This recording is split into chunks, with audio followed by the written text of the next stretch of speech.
With regards to debt, you touched on a valid point. People are scared of debt. And I mean, I've been through, in our business, we've been through instances where we've had relatively a lot of debt, and debt can kill you. Remember, I read one of the Warren Buffett books, The Snowball, and what Warren Buffett described as a good business for him was a business that didn't have a lot of debt, had very little debt, was doing very well, made a lot of money, good margins, profit margins and things. And that's great. Some businesses don't need a lot of debt, the business models, like the grocery business, the retail business, they don't need a lot of debt. They get their products from the farmer or from the supplier, wholesaler.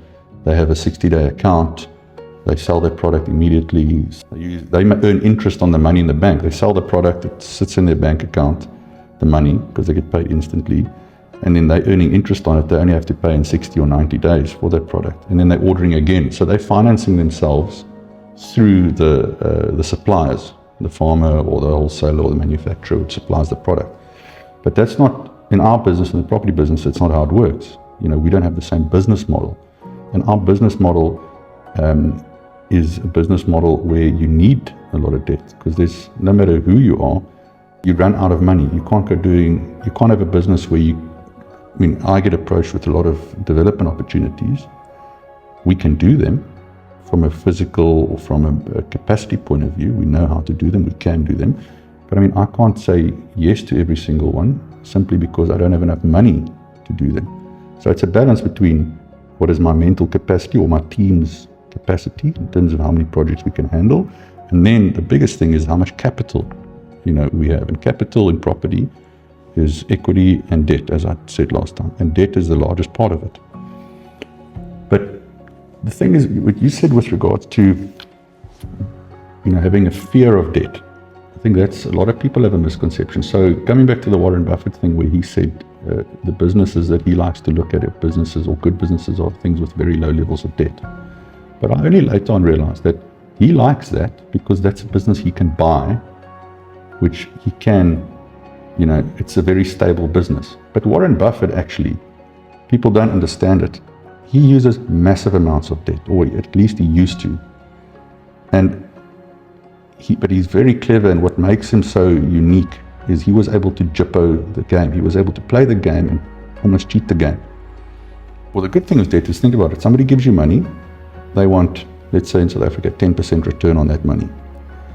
You go and you buy a business, this is now in his case, or you do a property development, and you're getting a 15% return. So there's a margin for you, 10%, 15%. So you're going, well, if I can finance buying properties 100%, if I can just use debt, I can become infinitely wealthy, because I'm going to make 15%. If the debt's going to cost me 100,000 a year, then I'm making 200,000 or 150,000. There's 50,000 Rand profit that I'm making. Okay, and I can why don't I go and buy 1,000 properties? Because then I will be bloody rich. The problem comes in any business, and also in property. It goes through cycles. So when the cycle turns against you, you're sitting with that debt, interest rate goes up. So now instead of 100,000 a year, and it happens in extreme cases. If you look at over a 10-year period, there's a lot of volatility over a 10-year period. If you look at an even longer period, the volatility dies out, and it's like a constant thing. So if you look at an average interest rate in South Africa over the last 30 or 40 years, you're probably going to get about 10% as the average rate. But within that, it goes from 7% to 15%. It's gone up to 25% once, not in the last 10 years, but it goes between that. Now, if you're making 15% return on your property and the interest rate goes to 15%, then suddenly you're making no profit. So if interest rates go up, so you've got to be prepared when you use debt for the ups and the downs. That's why the bank wants you to put in equity.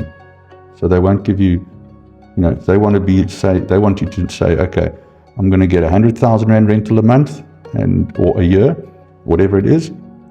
And the bank says, okay, we want to make sure that you're only paying 50% of that to pay off the debt.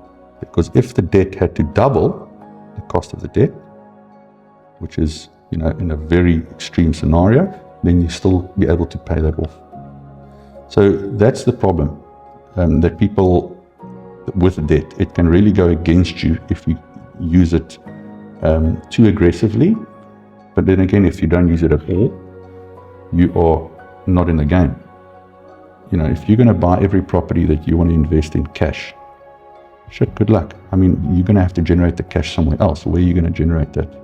It's going to take you very long. It's not a bad strategy. A lot of people do that, and they have good lives because of that. But there is a good balance. Like in most things, there's a balance. But also what you mentioned with regards to your being scared of debt, and I struggle with this as well. And hopefully I get better and better with it. But we, as people, we aspirational. I want to drive a nice car. And even though I've got a nice car, I always want a nicer car. There's always something new on the market. I live in a nice house and I want a better house. That's human nature. We want something that's better the whole time. And then we go and we're tempted to use debt to buy things that are not productive assets, as they would say. Productive asset is something that's bringing in money. So if you go and buy a car, I'm not saying you shouldn't buy a car with debt, but everybody needs a car. Not everybody can buy a car cash. But you've got to make sure that if you use debt to buy that car, that your salary that you're earning is more than enough to cover the cost of the car. So car, your house, those things are, I don't want to say they're non-productive assets. They're not luxury items. They're things you need to live. You need a car and a house. But then when people start going and buying stuff on credit cards, that's expensive debt, first of all. Credit card debt's like 20% a year or more. That's hell of expensive. So that is very difficult to manage, and that eats all your cash flow away. So that is, you shouldn't be using debt to buy unproductive assets. But to use debt to go and buy a property that you're going to rent out, the rental is going to pay off the debt over a long period of time, that's great. That's how you build wealth. You're using other people's money, using the bank's money, and you're paying it off and you're building your own wealth. So I think that's where a lot of people get confused. Being beholden to debt is a horrible thing. Debt can be a slave. So like you said, with the person you know, I understand that, and I've been like that. You don't want to use, you're scared of that debt. But then it comes back to the normal thing of the psyche. You're scared. You use the word fear. Fear is a horrible thing. Fear stops you from doing things that you should be doing. Your biggest enemy is in the last place you'll ever look, and fear is usually your biggest enemy. That little voice in your head telling you not to do something. So, yeah, it's a balance. The average person can't survive without debt. That is how the American economy grows the way it does. That's how most first world economies grow. To summarize, it's very simple. When I was in China, the Chinese have, I think, the best philosophy with how to use money. Chinese people don't use debt in their personal capacities. They very rarely finance a car, a house, anything. They buy that all cash. They're so hectic about it that the subscription model, like we pay monthly for our cell phone, DSTV, insurance, they don't even do that. They refuse. Western companies have gone in there and tried to say, hey, pay us every month. It's going to work out, cash flow wise. They don't do that. Those companies saw their asses. They had to change their business model. Insurance, where we pay every month insurance. The Chinese, once a year, will go and reevaluate and say, okay, I need insurance for the next year. And they go online and they check they compare the different insurance things, and they do a pay as you go. They pay once off for the whole year. They pay it off. There's insurance. They buy a car cash. So families work on cash, which means they never overextending themselves with debt. They buy everything with cash. But companies in China use a hell of a lot of debt. And the theory is that a company is productive. It's using its debt to grow the business and generate more income. So that's kind of a good model. But once again, have a balance.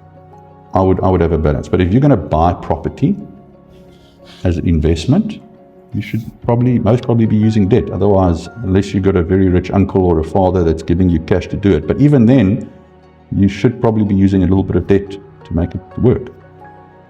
So that's the thing with debt. People are scared of it, don't understand it, and rightly so. It is a very dangerous thing if you don't use it the right way. But I mean, it's like medicine. You know, you can overdose on life. So you can either die by not taking the medicine, or you can die by taking too much of it. You've got to take the right amount. And debt's a very powerful thing. Name people that do not, and businesses that do not use debt. There's very few. And you also got to be careful of saying, yeah, but this guy doesn't have a cent. One of your friends will say to you, I don't have a cent of debt. This guy's got so much money, what. Yeah, but how did he get there? You know, there's some tech entrepreneurs that don't need debt and they've developed this great product and this and that. But on average, to build a business, develop a property, get to where these people are, they had to take on quite a bit of debt. But they had to survive the ups and downs. So that's the main thing, is to survive the ups and downs. So if you buy a property and the interest rates are 10% or round about there, you can go, okay, buying R1 million property, 10%, it's going to cost me 100,000 Rand a year. That's on interest only. Then you still got to pay off the bond, so it's a little bit more than that. But can I get enough rental in to cover that? And leave yourself some headroom. You know, if it's going to cost you 100,000 a year to pay off the property, try and make sure that you make 130,000, 140,000, 150,000 a year. And then you've got a margin of safety that you can work under. And that's the way I would do debt. John, it's an important thing, but you've got to understand it.